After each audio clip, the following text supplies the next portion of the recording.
안녕하세요. 저는 이번 MOT에서 몸통뼈 강의를 맡은 본과 1학년 박수빈입니다. 감사합니다. 박수도 쳐주시고. 네, 이제 몸통뼈 강의를 시작을 해보도록 할 텐데요.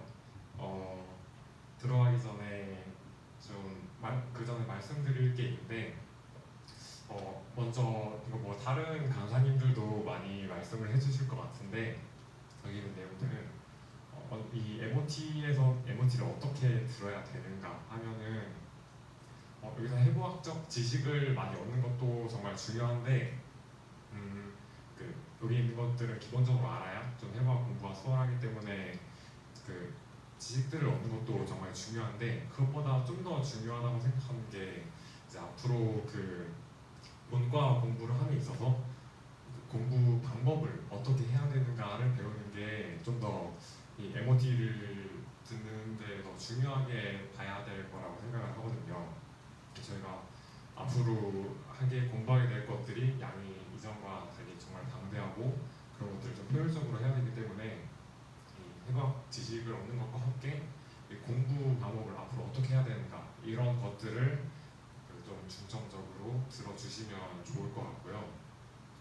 그리고 두 번째로 말씀드리고 싶은 거는 이거는 뭐 모든 그 선배들이나 그 뭐 학생들이 강조를 할 텐데 족보가 정말 중요합니다. 족보가 별이 3개밖에 없는데 훨씬 더 많아야 돼요.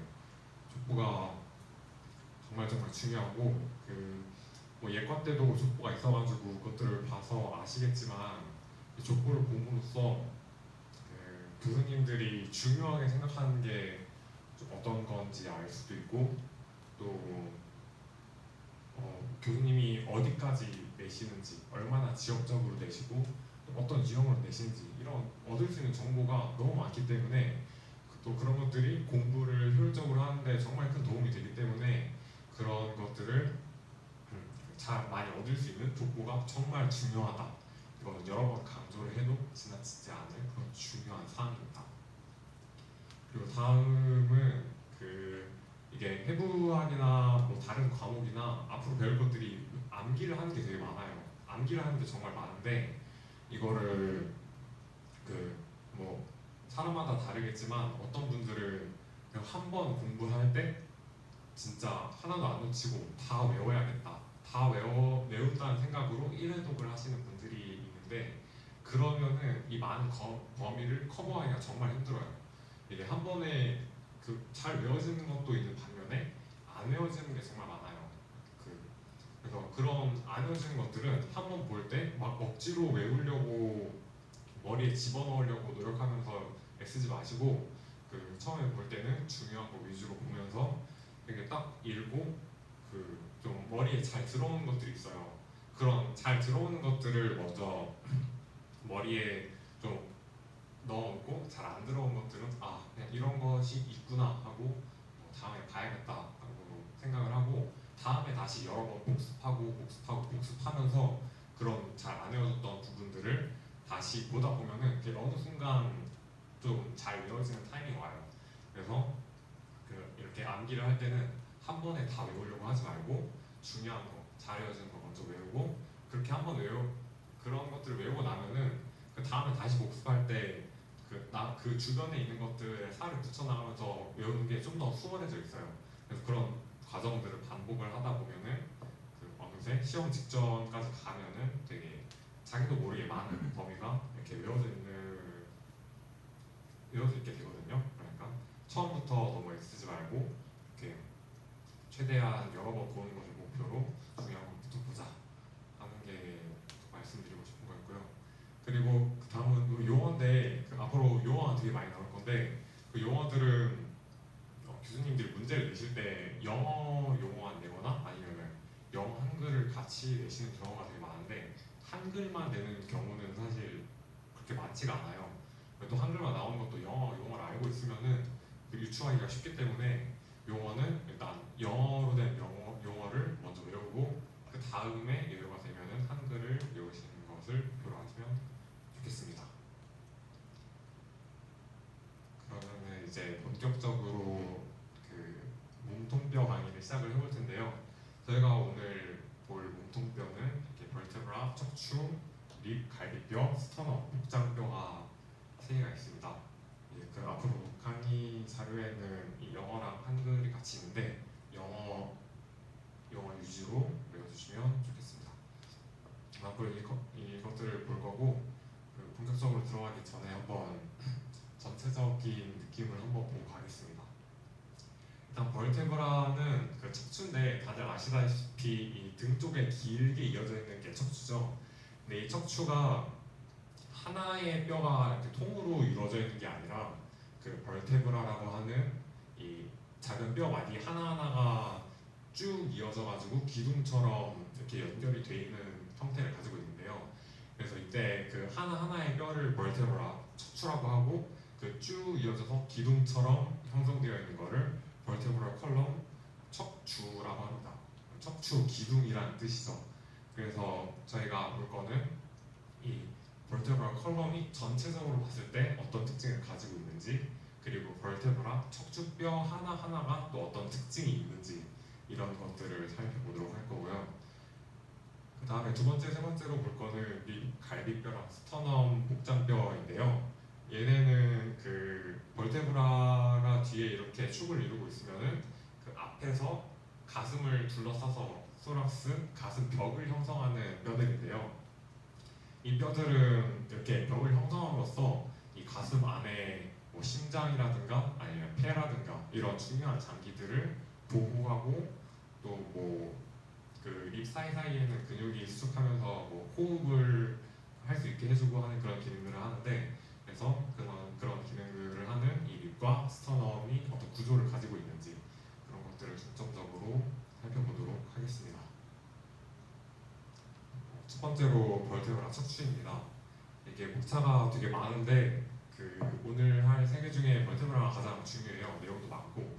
그래서 이 벌테브라만 제대로 하면은 대부분 끝나는 거니까 한번 열심히 해보도록 하겠습니다. 그 벌테브라의 첫 번째는 이 벌테브라의 종류가 나눠져 있는데요. 이게 하나하나가 쭉 이어져 있는데 이 이어져 있는 벌테브라들이 다 똑같은 형태로 생긴 게 아니라 좀 부분마다 그 각자 구별되는 특징을 가지고 있어요. 그래서 그 특징들을 이렇게 분류를 해보면은 총 5가지 분류로 나눠요. 첫 번째는 서비컬 벌테브라, 목뼈, 가장 위에 있는 거죠. 그리고 두 번째는 소라식 벌테브라, 등뼈. 세 번째는 룸바 벌테브라, 허리뼈. 네 번째 세크럼, 엄지뼈. 다섯 번째 콕시스, 꼬리뼈. 이렇게 5가지로 분류가 되어 있습니다. 그래서 위에서부터 이렇게 5가지로 분류가 되어 있어서 이 각각의 특징들을 앞으로 알아보도록 할 텐데요. 일단 알아보기 전에 이 분류들을 명확히 머리에 집어넣고 계셔야 돼요. 위에서부터 서비컬, 소라식, 룸바, 세크럼 하고 콕시스는 사실 되게 그 작기도 하고 해부학적으로 의미가 큰 그런 기관은 아니기 때문에 이 콕시스는 그냥 이름만 알아주셔도 되고 이 위에 서비컬, 소라식, 룸바, 세크럼, CTLS 이거를 머리에 반드시 넣어두셔야 합니다. CTLS를 잘 외워두시고, 그리고 옆에 그 각 척추뼈에 개수가 써있죠. 서비컬 벌테브라에 해당하는 게 7개가 있고, 그리고 소라식 벌테브라에 해당하는 게 12개가 있고, 룸바는 5개, 세크럼은 5개, 그리고 콕시스는 뭐 이게 조금 그 설명하는 곳마다 다르게 돼 있는데 대충 뭐 3개에서 5개 정도 있다라고 알아두시고, 혹시나 뭐 교수님이 이걸 언급을 하시면은 그 교수님이 알려주신 대로 알아두시면 될 것 같습니다. 그래서 이 개수도 중요해요. 이게 뭐 그 신경과도 관련이 있고 해서 개수를 알아두는 게 중요한데, 이게 막연히 외우려면 힘드니까 그 외우는 방법이 있어요. 이게 그 아침, 점심, 저녁 이렇게 외우는 방법이 있는데, 이게 뭐냐면은 아침을 8시에 먹으니까 서비컬은 8개, 그리고 점심을 12시에 먹으니까 소라식은 12개, 그리고 저녁은 5시에 먹으니까 룸바, 세크럼은 5개, 이렇게 이루어져 있다고 외우는 방법인데, 아니 그 서비컬은 7개라고 하시지 않으셨나요? 할 수 있는데 여기 자세히 보시면은 그 오른쪽에 있는 그림은 이 이게 정확히 말하면은 벌테브라를 나누는 게 아니라 레벨스 오브 스파이널 너브거든요. 이게 너브의 개수를 외우는 방법이에요. 이 스파이널 너브는 벌테브라 사이사이에서 나오는 거라서 벌테브라와 되게 밀접한 관련이 있어가지고 개수가 거의 비슷해요. 서비컬 빼고 나머지는 다 같고, 서비컬은 벌테브라가 7개, 그리고 너브는 8개로 이루어져 있어요. 그래서 이거 서비컬만 주의해가지고 외워주시면 되는데, 제가 외울 때는 서비컬 제가 신경은 좀 뒤에서 배우고 뼈를 앞부분에서 배우거든요.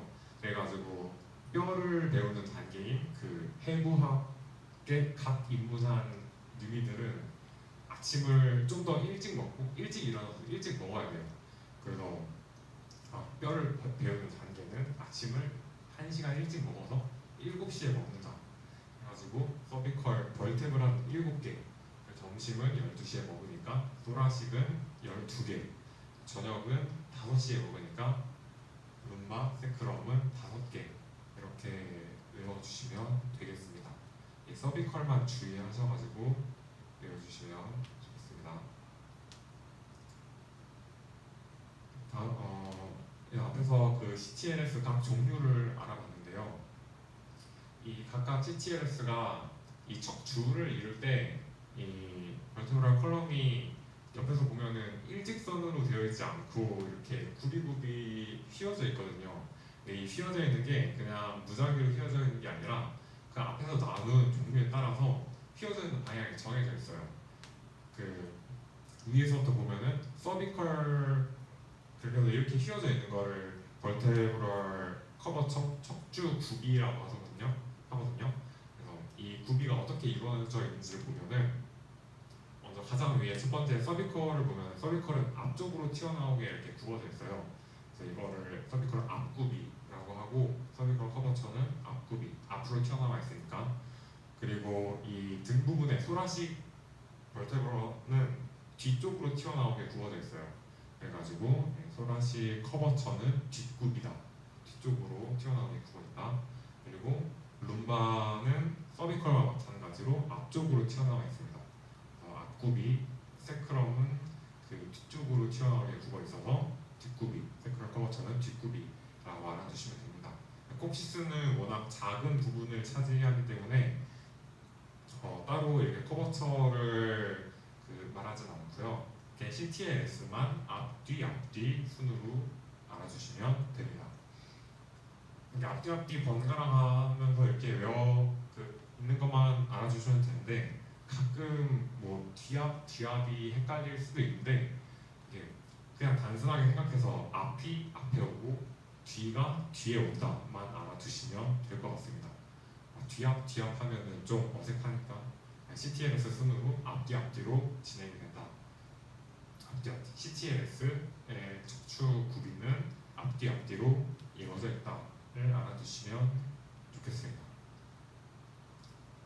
근데 이 벌테브럴 커버처가 처음부터 앞뒤로 이루어져 있는 게 아니라, 이게 처음에 태아에 있을 때, 뱃속에 있을 때는, 태아 때는 이게 모두 다 뒷굽이로 이루어져 있어요. 왜냐면 자궁 안에서 저희가 막 허리를 꼿꼿이 세우고 이렇게 일자로 서 있지 않잖아요. 몸을 C자로 둥글게 말고 있기 때문에 이 뱃속에 있을 때는 모두 뒷굽이로 이루어져 있어요. CTLS가 모두 뒷굽이로 이루어져 있고, 이게 점점 이제 성장을 하면서 출산 이후에 성장을 하면서 목이 펴지고 그리고 허리가 펴지면서 이 앞으로 굽는 앞굽이가 생겨요. 그래가지고 이 뒷굽이는 태아 때부터 있는 굽이라고 해서 1차 굽이라고 부르고, 여기에 해당하는 거는 뒷굽이가 앞에서 뭐가 있었죠?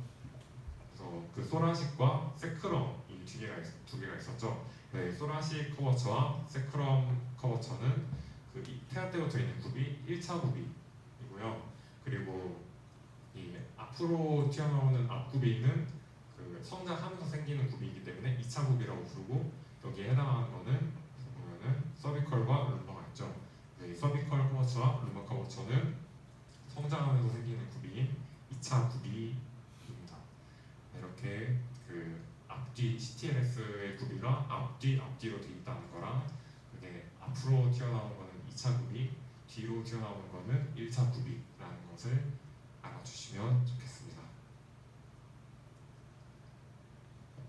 그래서 이 앞까지는 이 전체적인 벌테브럴 컬럼이 좀 어떤 형태를 띠고 있는지 그런 것들을 알아봤고요. 이제 지금부터는 각각의 벌테브라가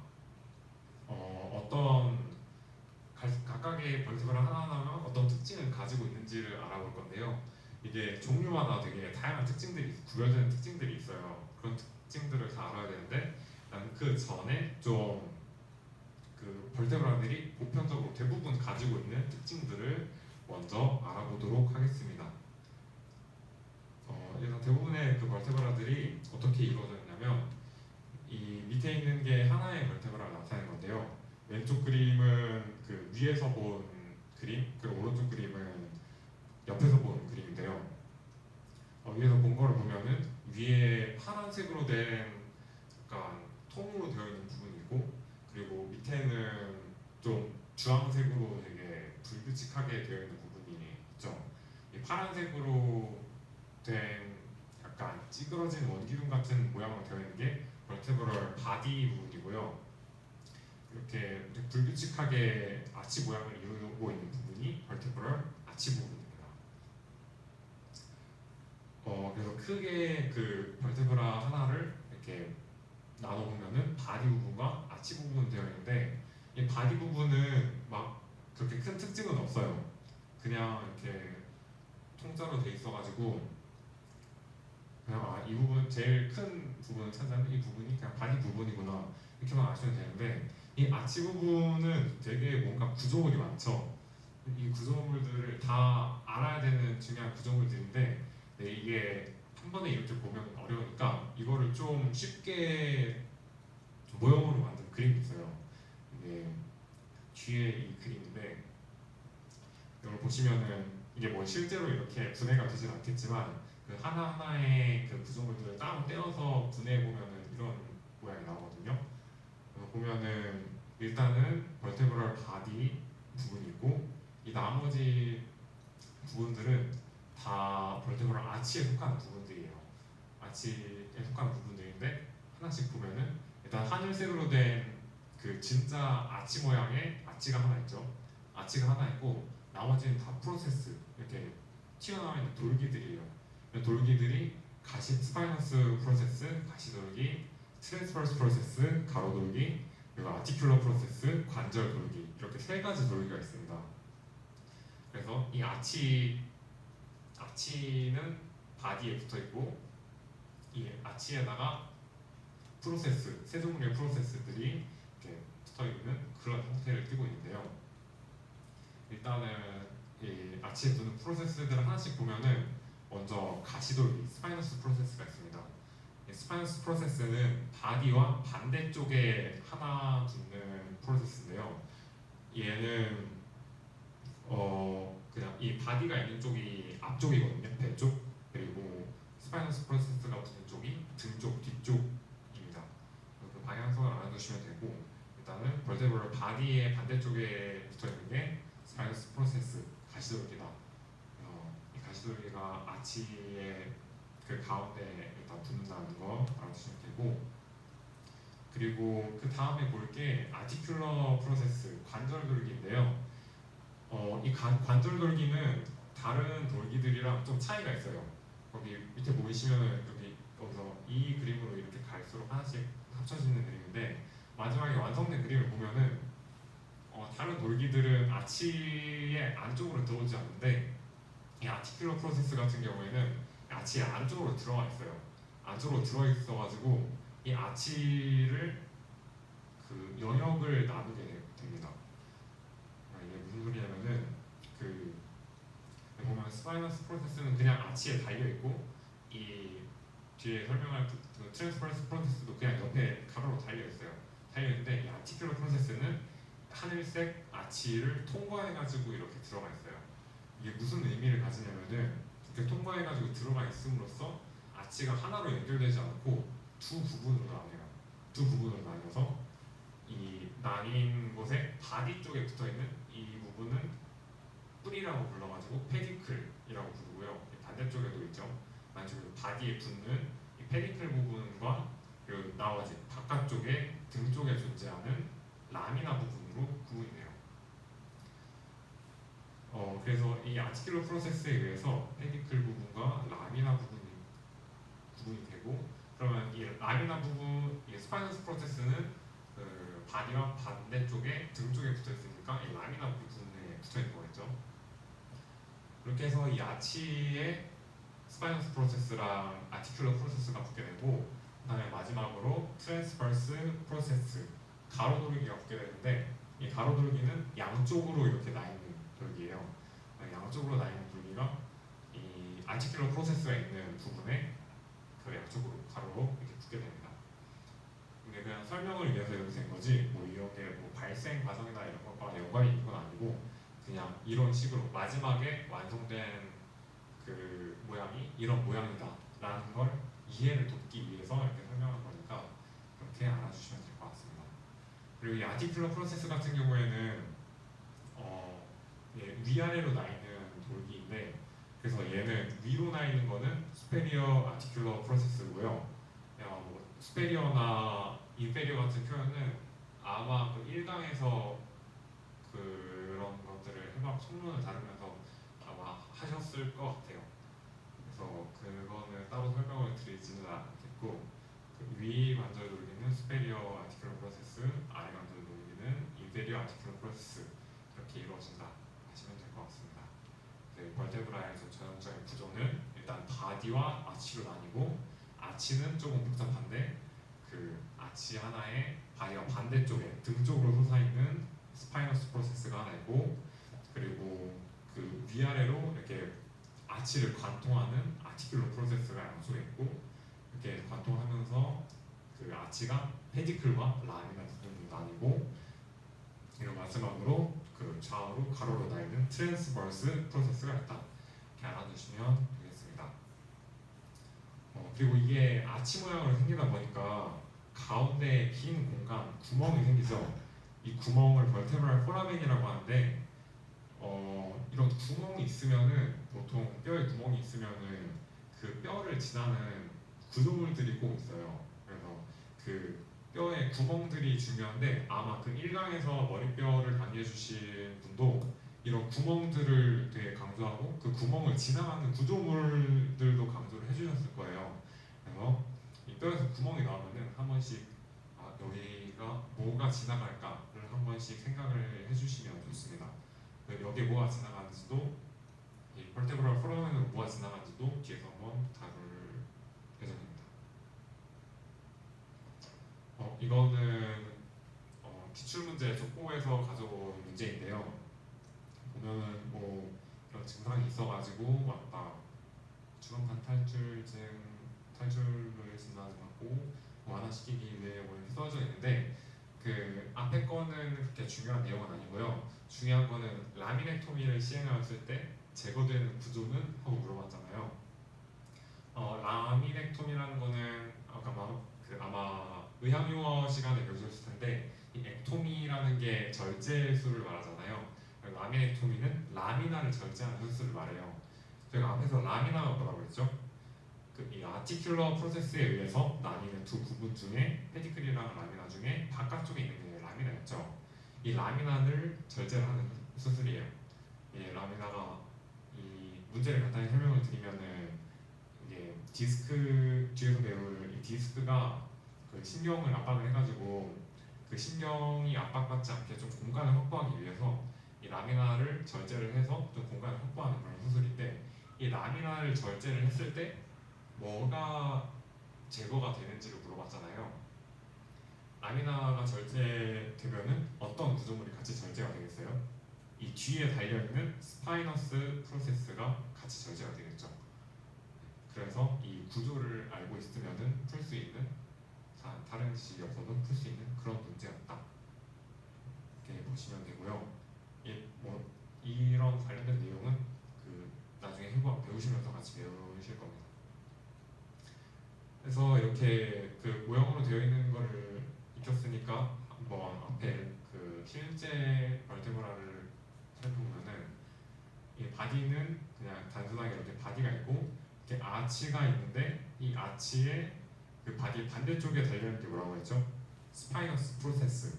스파이너스 프로세스가 하나 있고 좌우로 달려있는 게 트랜스버스 프로세스. 가로 돌기가 하나 있고 그리고 위아래로 달려있는 게 이 옆에서 보는 그림 보면은 위아래로 이렇게 달려있는 게 그 알티큘러 프로세스. 관절 돌기입니다. 이거 이렇게 봤을 때는 뭐 기둥처럼 생기진 않았죠. 그래도 위아래로 솟아 있는 거는 이 알티큘러 프로세스밖에 없으니까 위아래로 있는 거는 알티큘러 프로세스, 뒤로 나 있는 거는 스파이너스 프로세스, 옆으로 좌우로 나 있는 거는 트랜스버스 프로세스다. 이렇게 알아주시면 되겠습니다.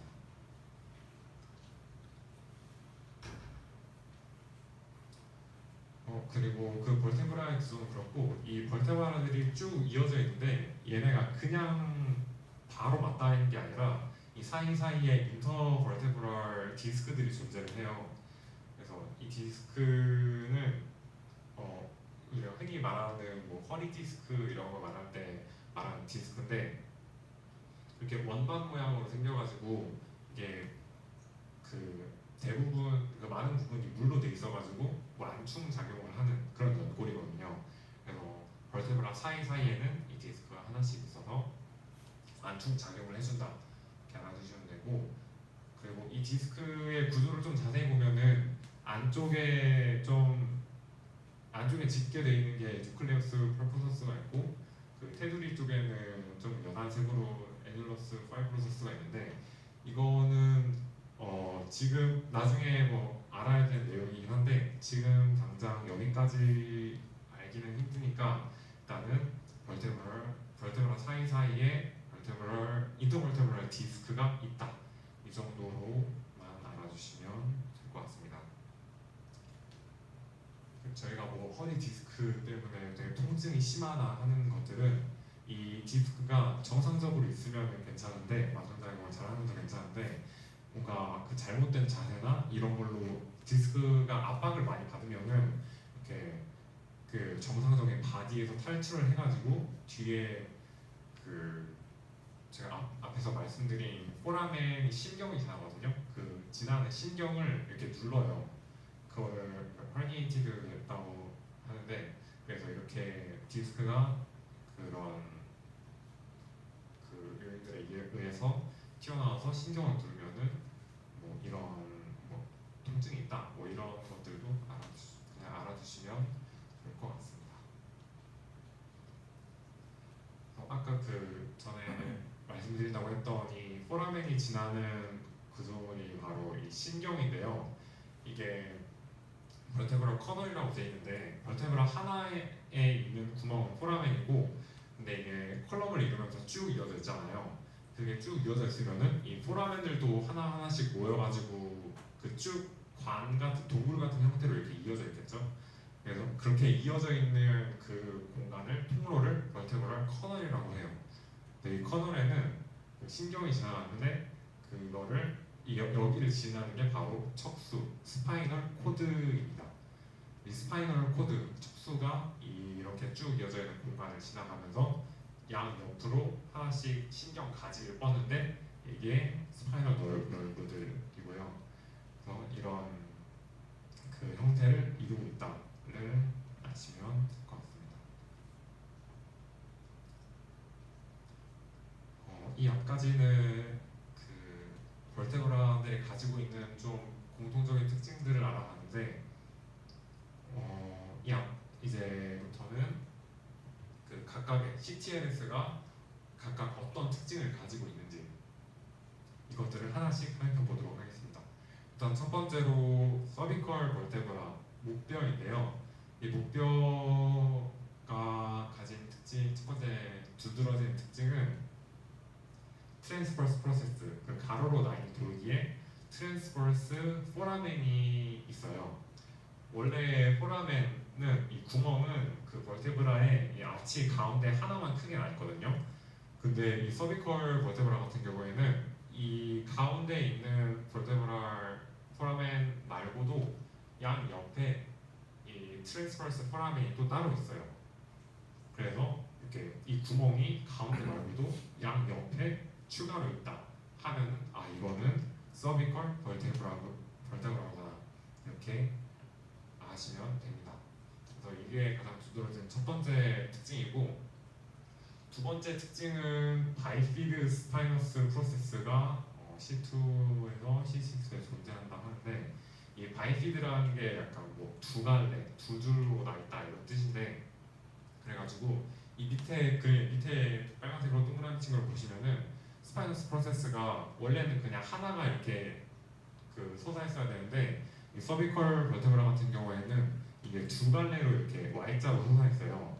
그래서 이렇게 스파이너스 프로세스가 두 갈래로 나 있는 걸 보면은 얘는 서비컬 벌테브라구나 이렇게 알아주시면 됩니다.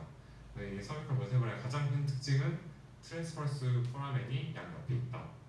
그리고 바이피드 스파이너스 프로세스가 있다. 이 두 개를 알아주시면 됩니다. 그리고 이 C2에서 C6에 존재한다는 거는, 이 C2라는 거는 이 서비컬 벌테브라가 앞에서 7개가 있다고 말씀을 드렸잖아요. 이 7개를 위에서부터 C1, C2, C3 이렇게 해가지고 C7까지 이렇게 번호를 내린 겁니다. 그리고 그래서 그 소라식도 마찬가지로 T1, T2, T3 해가지고 T12까지 있고 이런 식으로 명명을 합니다. 그래서 보면은 이게 C2부터 C6까지 이게 존재한다고 돼 있죠. 그래서 여기 있는 서비컬 벌테브라의 특징은 이게 대부분의 서비컬 벌테브라가 가지는 특징이긴 한데, 또 모든 서비컬 벌테브라가 가지는 건 아니에요. 그런 것들은 또 따로 알아주셔야 합니다. 그리고 그 다음 특징으로는 벌테브라 바디의 크기가 작고 타원형이다, 포라멘이 크고 삼각형 형태다 이런 것들이 있는데, 사실 바디의 크기나 포라멘의 크기로 이거를 구별하는 거는 좀 쉽지가 않아요. 그냥 이게 사진으로 봤을 때 큰지 작은지, 이게 삼각형인지 그냥 원형인지 아는 것도 힘들기 때문에 그 위에 두 가지 두드러지는 특징을 알아주시는 것이 좋습니다. 그리고 이게 나온 문제를 보면은 이 아래 척추뼈와 속하는 부분을 물어봤는데요. 이 벌테브라를 딱 보면은 이 가운데 큰 포라멘 말고도 양 옆에, 그러니까 눈처럼 이렇게 나 있는 그 포라멘이 두 개가 더 있죠. 이런 트랜스버스 포라멘을 가지고 있고, 그 밑에 보면 그 스파이너스 프로세스도 보면은 두 갈래로 바이피드 스파이너스 프로세스를 가지고 있죠. 두 갈래로 했죠. 그래서 이거를 딱 보면은 보자마자 서비컬 벌테브라라는 거를 찾아주시면 됩니다. 그러니까 사진의 모양이 좀 웃는 모양 같은 그런 귀여운 모양을 하고 있으면은 서비컬 벌테브라라고 찾아주시면 됩니다. 아까 말씀드린 것처럼 그 서비컬 벌테브라가 그런 공통적인 특징들을 가지고 있는데, 또 그렇지 않은 것도 있다고 했잖아요. 좀 대표적인 게 C1과 C2인데요. 이 C1과 C2는 좀 다른 벌테브라들이랑 되게 구별되는 특징을 가지고 있어요. 그 이유가 뭐냐면은 이런 거를 외울 때 그냥 무작정 외울 수도 있는데, 이게 좀 왜 이런 특징을 가지고 있나 하면서 생각을 해보면서 외우면은 좀 더 기억에 많이 남으니까, 이게 왜 그런가 생각을 해보면은 그 척추는 그 등 쪽으로 이렇게 쭉 나 있지만, 이 가장 위쪽에는 이게 등으로 연결이 되는 게 아니라 머리뼈랑 연결이 돼요. 머리뼈랑 연결이 되고, 그 중에서도 특히 이 C1은 제일 위에 있는 벌테브라니까 머리와 바로 연결이 되는 부분이거든요.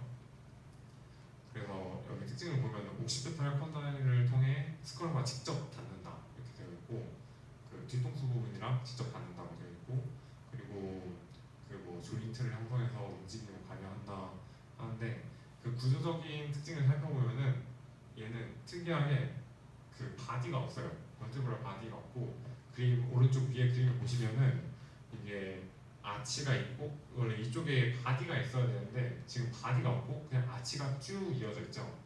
이게 첫 번째 C1의 그 가장 큰 특징이고, 이 스파이너스 프로세스가 있어야 자리에도 보면은 이게 그 프로세스가 길게 있어야 되는데 그냥 그 짤뚱하게 그냥 튜버클이라고 명명을 하는데, 그래서 이 C1의 특징 같은 경우에는 일단 가장 큰 특징은 바디가 없다. 멀티브럴 바디가 없고 다 아치로 이루어져 있고, 그 스파이너스 프로세스가 있어야 하는 자리에는 스파이너스 프로세스가 없고 그냥 튜버클만 있다, 이렇게 알아주시면 되고요. 그리고 얘네는 워낙 그 구별되는 특징들이 있어서 따로 이름이 있어요. C1은 아틀라스, 그리고 C2는 엑시스 가지고 이렇게 이름이 독자적인 이름을 또 가지고 있습니다. 가지고 있고, C1은 그런 특징들을 가지고 있고, C2 엑시스는 그 또 댄스라는 독특한 구조물을 가지고 있는데, 여기에 뭐 바디 있고 뭐 아치 있고 이런 거는 똑같은데, 여기에 바디 부분에 댄스라고 이렇게 솟아있는 구조가 있어요.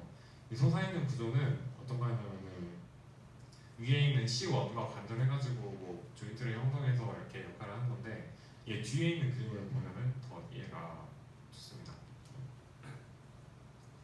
이게 아틀라스, C1 아틀라스랑 C2 엑시스가 관절을 해서 그 만들어지는 그 관절을 보여준 건데요. C2의 댄스가 이 C1 아틀라스의 이 포라멘으로 이렇게 들어와가지고 들어가 있고, 이 들어와 있는 댄스를 C1의 트랜스퍼스 리가먼트, 이 인대가 있거든요. 이게 전에 있는 그림에서는 인대가 표현이 안 되는데, 이쪽에 이렇게 인대가 감싸고 있어가지고, 이 그림에서 보면은 인대가 감싸서 이 댄스를 고정을 해줘요. 그러면은 이게 이 댄스를 축으로 그 좌우로 약간 도리도리 할 수 있게 만들어주는 그런 구조를 이루고 있는 거거든요. 그래서 이 C1, C2가 다른 벌테브라들과 구분이 되는 거는, 이 부분은 이제 목과 머리와 연결돼 있어서 이 목을 이렇게 움직일 수 있게 해주는 기능이 필요해가지고, 이렇게 다른 벌테브라들과 다르게 댄스라는 게 솟아 있어서 이걸 이렇게 감싸줘가지고 좌우로 이렇게 고개를 돌릴 수 있게 이런 구조를 가지고 있다 하는 거를 알아주시면 될 것 같습니다. C1과 C2의 특징을 각각 알아주시고, 이거는 그 C1과 스컬이 만나는 뭐 그런 조인트를 나타낸 건데, 이거는 그냥 이런 게 있구나 하고 한번 봐주시고 넘어가면 되겠습니다. 지금까지 본 거는 이제 서비컬 벌테브라, 목뼈의 특징을 살펴봤고요. 그래서 목뼈는 뭐그 C1, C2가 좀 특징적인 게 있었고, 나머지는 뭐 포라멘이 있고 아이키드 스파이너스 프로세스가 있다 하는 것들을 알아주시면 되고, 두 번째로 볼 소라식 벌테브라 등뼈의 특징은, 등뼈가 중요한 게 뭐냐면은, 등뼈가 있는 위치가 한 여기에서 이 정도 위치가 되는데, 이 위치에 뭐가 있죠? 저희가 뒤에서 배울 립이랑 스터넘이 있어요. 그러니까 립이 앞에서는 스터넘 복장부에 붙고 뒤에서는 벌테브라에 붙는데, 이때 립과 연결된 벌테브라 부위가 바로 소라식 벌테브라 등뼈 부위입니다. 그래서 이 소라식 벌테브라의 큰 특징으로는 립이 붙을 수 있는 코스탈 파셋이 존재를 해요. 코스탈은 뭔가 그런 갈비의라는 뜻이고, 갈비뼈의라는 뜻이고, 파셋은 뭔가 붙는 면을 말하는데, 그래서 이 갈비뼈가 붙는 면, 코스탈 파셋이 존재합니다. 그래서 아래 사진을 보시면은 이게 여기 이렇게 좀 패여 있는 부분들이 립이 붙는 부분들이거든요. 그리고 보시면은 바디 쪽에 그 파셋이 있죠. 바디 쪽에 그 코스탈 파셋, 립이 붙는 코스탈 파셋이고, 또 마찬가지로 아래쪽에 보면은 그 트랜스퍼스 프로세스 쪽에 여기 바디고 이 아치인데, 양쪽에 가로로 나 있는 게 트랜스퍼스 프로세스죠. 이 트랜스퍼스 프로세스에도 코스탈 파셋이 있습니다. 그래서 이렇게 딱 봤을 때 뭔가 이 파셋, 뭔가 부착하는 부위가 되게 많다, 이것저것 많다 하면은, 이거는 립이 붙는 소라식 벌테브라구나, 이렇게 알아주시면 됩니다. 마찬가지로 밑에 있는 뭐 바디가 하트 모양이고, 포라멘이 뭐 크고 원형의 형태다 이런 거는 참고하시되 좀 구별하는데 그 써먹기 힘든 특징이니까 위에 딱 명확하게 구별되는 특징들 위주로 알아주시면 되겠습니다. 그래서 이 등뼈를 공부하는 거는 이 립과의 관계가 어떤 건지 이 코스탈 파셋이 어떻게 돼 있는지를 아는 게 중요한데요. 다음 그림을 보면은 이게 파란색 부분은 아까 이 코스탈 파셋이 바디 부분에 있고 트랜스버스 프로세스 부분에 있다고 했잖아요. 이 트랜스버스 프로세스 부분에 있는 코스탈 파셋을 나타낸 거고 빨간색은 바디 부분에 있는 코스탈 파셋을 나타낸 거예요. 네, 이게 트랜스버스 프로세스 부분에 있는 코스탈 파셋은 그냥 이렇게 하나가 원전이 있는데 오른쪽에 바디에 있는 코스탈 파셋을 보면은 반만 이렇게 되어 있죠. 이 코스탈 파셋이 완전하게 이렇게 원형이 아니라 반만 되어 있는데 이걸 데미 파셋이라고 불러요. 데미가 반에, 절반에 이런 뜻을 가지고 있는데 그래서 데미 파셋은 그 반만 그 파셋이 반만 이루어져 있다. 그래서 이런 구도를 형성하고 있습니다. 이게 어떻게 되냐면은 오른쪽 그림을 보면은 여기에 그 립이 붙을 때 T4와 T5의 그 위아래 데미 파셋이 합쳐져 가지고 하나의 립이 붙어요. 그래서 T4의 밑에 있는 데미 파셋이랑 그 T5의 위에 있는 데미 파셋이 합쳐져 가지고 하나의 온전한 그 코스탈 파셋을 형성을 해서 거기에 이제 그 립이 붙게 됩니다. 제가 이거를 이 부분을 처음에 공부할 때 코스탈 이 벌테브라 하나에 이제 립이 붙는데 이 트랜스버스 프로세스에 있는 파셋이랑 바디에 있는 파셋이랑 이렇게 두 가지가 있는데 립이 어떻게 붙는지 조금 이해가 안 됐거든요. 이 오른쪽 그림을 보면은 립의 헤드 부분, 뒤에 설명할 건데 끝 부분이 헤드 부분이거든요. 이 헤드 부분은 벌테브럴 바디에 이렇게 부착이 되고 이게 뒤쪽으로 쭉 이어지면서 살짝 튀어나온 튜버클 부분이 있어요. 이 튜버클이 이 트랜스버스 프로세스에 있는 코스탈 파셋에 붙는다. 이렇게 그 이해를 해주시면 됩니다. 이건 앞에와 마찬가지로 그 족보 문제인데요. 이런 그냥 벌테브라를 하나를 딱 주고 이게 어떤 벌테브라인가 묻는 문제들이 종종 출제가 됐으니까 특징들을 알아내는 게 중요하겠죠. 보시면은 이게 그냥 옆에서 뭐 사진을 이렇게 딱 줘버리면은 뭐 바디가 크고 뭐 포라멘이 원형 모양이다 이런 거는 전혀 써먹을 수가 없는 특징이에요. 그러니까 그것보다 훨씬 잘 구별되는 다른 특징들을 이용해서 구별을 해줘야 되는데 그 딱 보면은 보자마자 눈에 띄는 게 이 하늘색으로 뭔가 패여가지고 그 립이 붙을 것만 같은 이 파셋이 여러 개가 보이죠. 여러 개가 보이니까 얘는 소라식 벌테브라거다 이렇게 찾아주시면 됩니다. 찾아주시면 되고 그리고 이 가운데에 얘가 위로 솟아있으니까 그 알티큘러 프로세스죠. 이 알티큘러 프로세스에도 그 파셋이 있어요. 뭐 여기에도 나와 있고 이런 부분들이 이렇게 파셋이 있는데 이거는 말 그대로 그 알티큘러 프로세스끼리 관절하는 그런 부분이어서 이거는 그냥 다른 벌테브라들도 공동으로 가지고 있는 그런 파셋이고 그 소라식 벌테브라만 독자적으로 가지고 있는 그 파셋은 이 트랜스버스 코스탈 파셋이랑 바디에 있는 코스탈 파셋이다. 이렇게 알아주시면 되겠습니다. 근데 또 그 바디에 나와 있는 게 앞에서 설명드린 것처럼 데미 파셋이 위아래로 나와 있다고 했잖아요. 이게 모든 소라식 벌테브라가 다 이렇게 위아래로 나 있으면은 참 좋을 텐데 이게 또 그 벌테브라마다 조금씩 나 있는 게 달라요.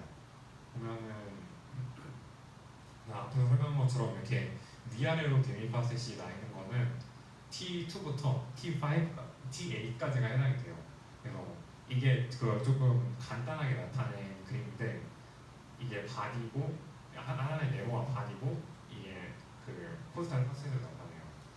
보시면은 그 2번 T2 볼테브라 같은 경우는 위에 반쪽짜리 파셋이 있고 밑에 반쪽짜리 파셋이 있으니까 대립 파셋이 위아래로 있는 거고 이렇게 이런 같은 모양이 TA까지 이어지는데 그럼 T1은 뭐냐?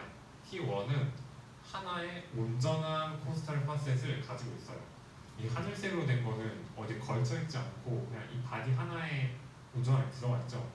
그래서 얘는 그 바디의 그 밑에는 대립 파셋을 가지고 있는데 이 몸의 중앙에는 그냥 온전한 파셋을 코스탈 파셋을 하나 가지고 있는 거예요. 그렇게 구성된 게 T1이고 T2부터는 아까 앞에서 말씀드린 그런 형태를 띄고 있고 T9은 얘는 위에처럼 대립 파셋을 가지고 있는데 반만 된 파셋을 가지고 있는데 그걸 위에만 가지고 있어요. 위에만 가지고 있고 밑에는 아무것도 없죠. 아무것도 없어서 T9은 하나의 수페리어 코스탈 대립 파셋만 있다. 하고 밑에 세 개, 그 T10, T11, T12 이 세 개는 그 대립 파셋이 없고 다 각각 하나의 온전한 코스탈 파셋이 있어서 그 갈비뼈의 헤드 부분이 그냥 하나의 벌테브라에 이렇게 장악되는 것을 알 수가 있습니다. 그래서 이게 처음부터 이 T1은 딱 이렇게 돼 있고 뭐 T9의 특징은 뭐고 이렇게 다 외울 수 있으면 좋겠지만 그러기가 좀 힘들거든요. 그러니까 처음에 배울 때는 일단은 이 가장 전형적인 이 위아래에 대립 파셋이 하나씩 있는 이 특징을 먼저 외우고 그 다음에 이거 말고도 뭐 하나 온전하게 있는 것도 있고 근데 이제 첫 번째는 온전한 그 포스탈 파셋이랑 대립 파셋 같이 있는 것도 있고 이런 것들이 있구나 하는 거를 이제 외우고 그 다음에 이제 또 복습할 때는 이게 T1은 정확히 뭐뭐 있고 그 T8까지는 이런 모양을 가지고 있고 T9은 어떻고 그 이유는 어떻다 이렇게 완벽하게 외우는 스텝으로 공부를 해주시면 돼요. 한 번에 이렇게 외우려고 하면은 뭐잘 외워질 수도 있지만 잘 안 외워지는 경우가 훨씬 더 많아요. 그러니까 이게 좀 중요하고 잘 외워지고 좀 큼직큼직한 것부터 먼저 알아두고 머릿속에 넣어두고 그 다음에 다시 복습하면서 그 좀 세부적인 거를 하나씩 들어가면서 공부를 하시면 효율적으로 공부를 할 수가 있습니다. 하고 이거는 이 바디에 있는 코스탈 파셋을 설명을 해주는 건데요. 이 T1 같은 경우에는 그 온전한 코스탈 파셋이랑 밑에 그 대립 파셋이 반쪽짜리 대립 파셋이 밑에 하나 있다고 했죠. 그래서 이거를 실제 그 뼈 그림으로 보면은 이 바디 쪽에 온전한 그 코스탈 파셋이 하나가 있고 밑에는 반쪽짜리 대립 파셋이 하나가 있죠. 그리고 T9은 앞에서 설명드린 것처럼 위에 그 대립 파셋 하나만 있다고 했는데 여기 보시면은 위에 대립 파셋 하나만 있고 나머지 10, 11, 12는 각각 바디에 온전한 코스탈 파셋을 하나씩 가지고 있고 대립 파셋은 없다 하는 거를 이 그림으로 확인해 주시면 됩니다. 그래서 그 소라식 벌테브라에서는 이 립이 붙는 코스탈 파셋이 가장 중요한 부분이었고요. 다음 세 번째로 그 CTL의 룸바 벌테브라 허리뼈인데요. 이 허리뼈는 앞에 그 C와 T만큼 개성이 강하지가 않아요. 그 C랑 T는 되게 두드러지는 특징들이 있었는데 룸바 벌테브라는 그런 막 딱 보자마자 이거 룸바다 하는 그런 특징들이 잘 없고 그냥 그 모든 벌테브라들이 가지고 있는 공통적인 특징 제일 앞에서 설명했던 거 있잖아요. 그냥 그런 특징들만 가지고 있고 다른 특징들이 없으면은 이거 룸바 벌테브라구나 하고 아시는 그런 방법으로 좀 구별을 해야 됩니다. 보시면 뭐 포라멘이 삼각형이고 이게 그 소라식보다 크기가 크다 뭐 이런 특징들이 있는데 또 이게 그냥 사진을 보면은 알기가 쉽지가 않거든요. 그래서 이걸 봤을 때 이게 그 서비컬처럼 뭔가 포라멘이 추가적으로 있지도 않고 이게 뭐 바이피드 스파이너스 프로세스도 아니고 하니까 얘는 서비컬은 딱 아니고 그리고 또라식이면은 이게 파셋이 되게 많아야 되는데 얘가 뭐 그렇게 막 파셋이 많지도 않고 얘 딱 아티큘러 프로세스에만 파셋이 있고 하니까 아 얘는 C도 아니고 T도 아니고 룸바구나 하는 걸 알 수 있습니다. 그럼 뒤에 그 세크럼과는 어떻게 구별을 하나요? 하실 수 있는데 세크럼이나 폭시스는 완전히 모양이 다르기 때문에 이 CTL만 잘 구분을 해주시면 됩니다. 그래서 그런 좀 얘는 특징이 그렇게 두드러지지 않는 좀 밋밋한 그냥 좀 통짜로 돼 있고 뭔가 스파이스 프로세스도 좀 이렇게 넓게 펼쳐져 있고 뭔가 크기가 크다 근데 밋밋하다 하면은 아 뭔가 멀쩡하구나 하는 걸 알아주시면 됩니다. 그리고 두 번째로 쓰이는 내용은 그 CSF 이게 뇌척 수행이거든요. 이 뇌척 수행을 채취를 위해서 뭐 L3, L4 사이에서 룸바 펑처를 수행한다고 되어 있는데 이게 무슨 말인지 하나도 이해가 안 되실 수도 있는데 이거는 그냥 좀 참고하시라고 넣어둔 내용인데 이게 그 뇌척 수액을 그 채취를 할 때 뭐 뇌나 척수에서 직접 채취를 하는 게 아니라 이런 것 뇌나 척수는 직접 찌르면 손상이 될 수 있기 때문에 이것들을 직접 찌르지 않는 부위를 찔러야 돼요. 근데 척수가 스파이널 코드가 한 L1, L2쯤에서 끝나기 때문에 그것보다 미친 L3, L4 사이의 공간에서 이렇게 바늘을 찔러 넣어서 그 내척수액을 채취를 해야 된다 이런 내용인데 이거는 그냥 이런 내용이 있구나 하는 거를 알아두시고 자세한 내용은 다음에 그 해부학 수업을 들으면서 자세히 들으시면 될 것 같습니다. 그래서 지금까지 CTL까지 알아왔고 그 다음은 그 세크럼, 엉치뼈랑 콕시스 꼬리뼈인데요. 얘는 딱 그림만 봐도 지금까지 본 벌테브라랑 되게 많이 다르게 생겼고 아예 완전히 다른 뼈 같은 느낌이 있어요. 보시면은 이렇게 막 다 하나로 그 합쳐져 있고 뭐 콕시스는 아예 조그만하게 완전 다른 모양이고 해가지고 얘네들은 그 앞에 것들과 좀 특징이 다르고 그 앞에 것들보다 좀 안 중요한 건 아닌데 좀 덜 중요하고 그래서 지금 여기서는 자세하게 다루진 않고요. 이것도 물론 알아야 되는 부분들이 있어요. 알아야 되는 부분들이 있는데 그거는 해부학 수업을 들으시면서 공부를 하시면 되고 일단 지금은 그냥 이런 세크럼과 콕시스가 아래쪽에 있다 하고 그 CTL 세 개의 특징을 잘 알아두시는 것이 더 중요하겠습니다.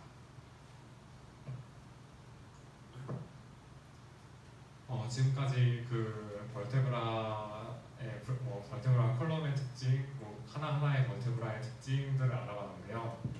이제 마지막으로 이 벌테브라가 임상적인 측면에서 그 어떤 질병이 있는지를 알아볼 텐데요. 저희가 되게 흔하게 접할 수 있는 그런 증상들이죠. 카이포시스, 로도시스, 스콜리오시스인데 카이포시스는 척추 뒤구름증을 말하는데요. 이게 뭐냐면은 그 앞부분에서 벌테브랄 커버처를 그 설명을 했었잖아요. 그래서 이 커버처가 그 앞뒤로 이렇게 굽어있는 S자로 굽어있는 걸 말하는데 척추 뒤구름증은 그 중에 척추 뒷구비가 과도하게 굽어진 거예요. 그 뒷구비가 뭐가 있었죠? 그 앞뒤 CTLS 순으로 앞뒤였는데 그러니까 뒤에 해당하는 거는 그 T랑 S 소라식이랑 세크럼이었죠. 근데 세크럼 앞에서 본 것처럼 그 좀 되게 구별되는 이 CTL과 구별되는 거기 때문에 그거는 따로 생각하지 않고 CTL만 봤을 때 이 앞구분증은 그 T 소라식이 과도하게 굽어져서 생기는 그런 거를 말합니다. 이 카이포가 이게 되게 갑자기 좀 뜬 거 없잖아요. 뭐 소라식과 관련된 것도 아니고 뭐 뒤와 관련된 것도 아닌 그런 용어가 나왔는데 이런 낯선 용어가 나왔을 때는 뭐 이런 걸 외우는 거는 다양한 방법이 있는데 일단은 이게 무슨 뜻인지를 알아보는 게 좀 좋아요.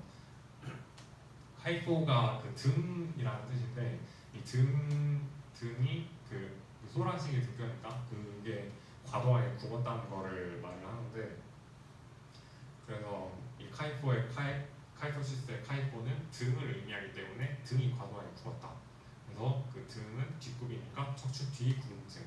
이 그림에서 보면은 이게 CTLS가 뒤로 휘어져 있는데 이 뒤에 해당하는 그 소라식 벌테브라가 좀 과도하게 휘어져서 앞으로 이렇게 굽어 있는 이게 앞으로 굽어 있다는 게 뒤로 튀어나온 뒷굽이가 과도하게 굽어져서 이렇게 앞으로 숙이는 모습이 되는 거를 그렇게 말하는데 그래서 이렇게 되는 거를 칼포시스라고 하고 로도시스의 로도는 그 허리 부분을 말하거든요. 그래서 이 허리 부분이 그 CTL에서 앞뒤니까 앞굽이란 말이에요. 앞으로 튀어나온 굽이 이 부분에 해당하는 굽이죠. 그래서 이 앞굽이가 좀 과도하게 휘어져가지고 좀 이렇게 뒤로 젖혀지는 그런 양상을 띠게 되는 거를 로도시스 척추 앞부분증이라고 합니다. 주로 뭐 임신했을 때나 그럴 때 나타난다고 하는데 그거를 뭐 지금 이렇게 아실 것까지는 없고 그냥 각각의 용어가 어떤 부분이 과도하게 굽어서 생기는 건지만 알아주시면 될 것 같습니다. 그리고 스콜리오시스는 그 척추 측만증이라고 그 많이 들어보셨을 거예요. 이게 이건 앞에 뒤로 두 개와 달리 뒤에서 봤을 때 원래 그 뒤에서 봤을 때 정상은 척추가 일자로 되어 있어야 돼요. 뒤에서 봤을 때는 일자로 되어 있어야 되는데 이 척추 측만증, 척추 역구음증 같은 경우에는 그 뭔가 자세가 잘못되거나 해서 뒤에서 봤을 때도 이게 S자로 좀 휘어 있는 그런 모양을 띠는 거를 그 스콜리오시스, 척추 역구음증이라고 합니다. 그래서 이거를 뭐 외우는 방법은 저 같은 경우에는 이 스콜리오시스는 첫 글자가 S자잖아요. S자여가지고 이게 뒤에서 봤을 때 원래는 일자여야 되는데 S자로 이렇게 휘어져 있으면은 척추 측만증, 척추 역부분증이니까 스콜리오시스 S 있으니까 얘는 척추 역부분증이구나 이런 식으로 외우기도 했고 뭐 로도시스 같은 경우는 이 L자가 되게 꼿꼿하게 서 있잖아요. 그래서 이게 허리를 꼿꼿이 세우면은 발생할 수 있는 거니까 L 보자마자 척추 앞부분증이구나 허리가 과도하게 휘어서 발생한 척추 앞부분증이구나 이런 식으로 외웠었는데 뭐 이거는 그냥 제가 외웠던 방법이고 뭐 각자 여러분들만의 이런 외우는 방법들을 만들어서 하시는 것도 좋습니다. 말족이라고 다른 강사님들께서 설명을 해주실 수 있는데 그런 말족을 만드는 것도 좋고 뭐 이런 식으로 그냥 잘 만들어주면 좋고 이 낯선 단어의 좀 뜻을 찾아봐서 이게 무슨 뜻인가 이렇게 외우는 것도 좋고 그냥 그런 거 귀찮으면은 그냥 생으로 외워도 좋고 이렇게 해서 그냥 이것저것 해보면서 각자 자신만의 방법을 찾는 게 중요한 것 같아요. 잠깐 딴 얘기를 하자면은 이번에 예과 2학년 2학기로 본과 과목들이 내려오면서 예과의 부담이 좀 커지긴 했는데 근데 뭐 이미 그렇게 바뀐 건 어쩔 수 없으니까 제가 그 예과 2학년 2학기를 어떻게 보낼까 물어본다면은 저는 처음에 본과 1학년을 들어왔을 때 되게 그 전과 바뀌는 게 많아가지고 그냥 공부해야 되는 양 자체가 많아진 것도 있는데 공부하는 방식이 되게 많이 바꿔야 되는 것들이 많아요. 그래서 그것에 바뀐 공부 방법에 적응하는데도 되게 시간도 많이 걸리고 힘든 부분들이 있었는데 이번에 그 예과 2학년 2학기에서 뭐 해부학이나 생화학이나 뭐 발생학 같은 과목들을 공부를 해보면서 그것들을 그냥 약간 MOT의 연장선상이라고 생각하고 당연히 지식들을 공부하는 것도 중요한데 그걸 공부를 하면서 어떻게 하면은 좀 더 본과 1학년부터는 더 효율적으로 공부를 할 수 있을까 족보를 볼 때는 뭘 봐야 될까 이런 것들을 좀 생각을 하시면서 공부를 하시면은 앞으로 그 본과에 들어가시게 됐을 때 좀 더 편하게 공부할 수 있지 않을까 하는 생각이 듭니다. 이거 하다 보면은 되지 않을까라고 할 수도 있는데 이렇게 공부를 하면서 생각을 하지 않으면은 좀 몸에 안 있는 그런 부분도 있더라고요. 그래서 공부하면서 그런 부분들을 생각해 보시면 좋을 것 같습니다. 이거는 그 족보 문제인데요. 보시면은 이게 척추가 되게 앞으로 이렇게 굽어 있죠. 앞으로 보고 있으면 약간 앞으로 보고 있다기보다는 이 이 등 쪽에 있는 이 뒷구비가 많이 굽어 있죠. 뒷구비가 많이 굽어 있으니까 이 등이 굽어 있는 거니까 그거에 해당하는 카이포시스 이렇게 찾아주시면